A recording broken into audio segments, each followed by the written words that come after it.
In the year 878 of the reign of our Lord, King Alfred and his court made a visit to the royal estate at Chippenham. Alfred had every reason to anticipate the upcoming Christmas celebrations with joy. His foes, the Danes, had faced catastrophic losses when a devastating storm ravaged their fleet. Guthrum, the Danish leader, had sworn oaths and offered hostages in exchange for peace. As his household gathered to celebrate Twelfth Night, a breathless messenger arrived with alarming news. King Alfred's army had disbanded for the Christmas season, leaving him vulnerable. A swift mounted force of Danes had crossed into Wessex and, with remarkable speed, were already closing in on Alfred's stronghold. In an instant, and without any battle, the Danes had outmaneuvered him. Quickly gathering his household retainers, King Alfred made plans to flee. His fortunes had reached their lowest point, but even in defeat, Alfred was far from finished. Despite the hardships and struggles, he would eventually return victorious, leaving a legacy that would earn him the title Alfred the Great. King Alfred's story is one of triumph in the face of continuous adversity. His reign saw his kingdom of Wessex first taken from him,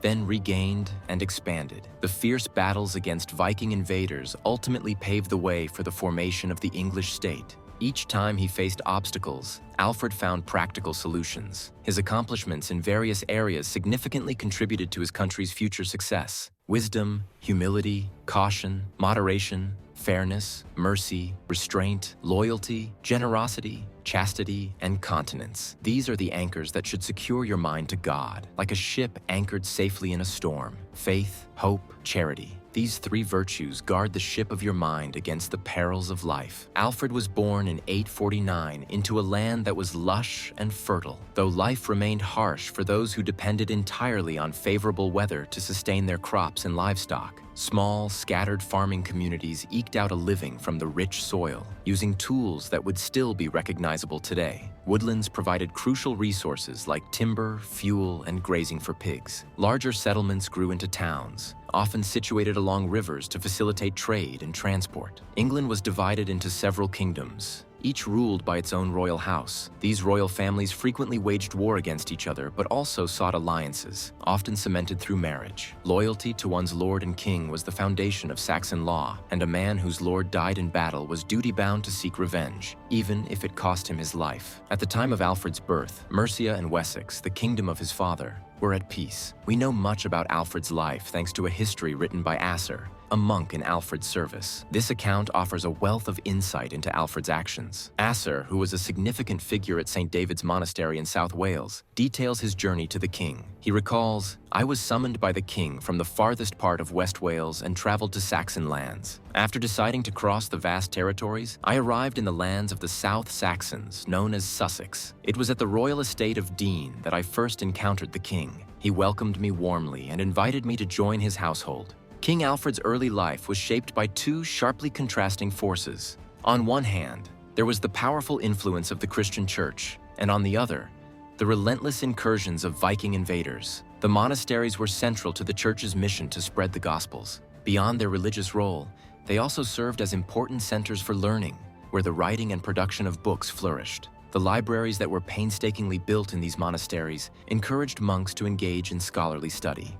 It was essential that books be translated into the native language, and monks were trained to read. Frequently, these monks also acted as tutors to the sons of nobles. From a young age, Alfred was immersed in the Christian faith. His mother, Queen Osburh, would often read psalms, prayers, and poetry to Alfred and his 4 older brothers. According to his biographer, Asser, Alfred was raised exclusively at court and was a favorite child. He would have spent much of his early life traveling as his father, King Ethelwulf, moved between royal estates. The Kingdom of Wessex had grown to include Kent, Essex, Surrey, and Sussex, and to manage this vast territory, the king was constantly on the move. Later in life, Alfred would reflect with some regret on his childhood travels, as his parents could not find a tutor to teach him how to read and write. Nevertheless, Alfred's passion for learning and his sharp memory served him well in his youth. One day, his mother showed Alfred and his brothers a book of poetry and said, "I will give this book to whichever of you learns it the fastest." Alfred, eager to win the prize, asked, "Will you truly give it to the one who first learns and recites it to you?" Smiling, she replied, "Yes, I will."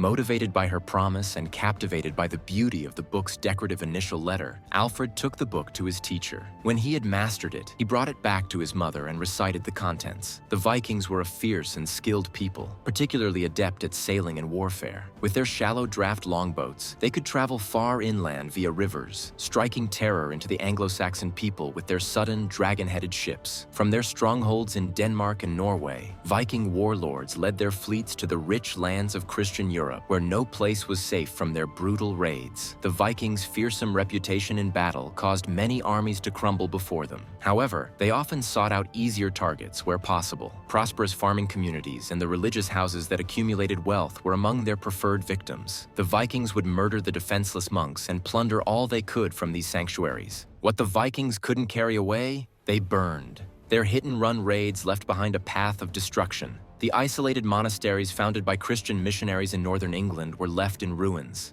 By the time Alfred was born, these Viking raids had taken a more alarming turn. In 851 AD, when Alfred was just 3 years old, a Viking army wintered in England for the first time. This marked a significant change, indicating a shift in the Vikings' intentions. Instead of merely raiding, they now aimed to conquer and settle. From their winter base on the Isle of Sheppey and along the River Thames, the Vikings launched further attacks. They joined forces with another Viking host to sack Canterbury. From there, they turned north, successfully attacking and plundering London, leaving a trail of blood and fire in their wake. The king of Mercia quickly gathered his forces to repel the Vikings, but the invaders, using their speed to their advantage, surprised his army and sent it into disarray. With the Mercian forces defeated, the Vikings sought fresh opportunities to plunder. Asser, in his Life of King Alfred, picks up the story. After these events, the Viking host moved into Surrey, located west of Kent, on the southern bank of the Thames. Ethelwulf, king of the Saxons, along with his son Ethelbald, gathered their men and fought at a place called Oakfield for a prolonged and intense battle. After fierce combat on both sides, a significant portion of the Viking army was left dead on the battlefield, their losses so extensive that such a massacre had never before been recorded. The Christians won the day with honor and claimed victory. That same year, Ethelstan and the alderman Ealhir led a massacre of another great Viking force at Sandwich in Kent, capturing 9 ships. The remnants of the Viking fleet fled. These victories by the West Saxons gave them much-needed relief, but King Ethelwulf must have realized that these successes were only temporary. Across the sea, more Viking fleets were being prepared, and weapons were being sharpened. Ethelwulf could win a battle against a Viking army in a single day, but the devastation they left behind would take years to repair. Many monasteries were left blackened and gutted, with numerous abbots and monks slain. The very survival of Christianity in England was at risk. No wonder Alfred's parents were unable to find a tutor to teach him to read. Later in life, Alfred reflected on those difficult times, saying, "Remember the punishments that befell us then, when we did not value learning and teaching. We were Christians only in name, without embodying Christian virtues. I recall that before everything was pillaged or burnt, the churches were filled with books and treasures. Many men and women served the Lord." King Ethelwulf not only faced threats from outside his kingdom, but also from within. In 855 AD, when Alfred was 7, Ethelwulf took him on a pilgrimage to Rome. Upon their return to England, Ethelwulf received troubling news. During his absence, his son Ethelbald, along with his supporters, had conspired to prevent Ethelwulf from reclaiming his throne. At such a critical moment, a civil war between father and son would have been disastrous. Asser expressed his dismay at this internal conflict, writing, "While King Ethelwulf was abroad, an unworthy act occurred, contrary to the conduct expected of all Christian men." Leave a like and write in the comments if you want the second part.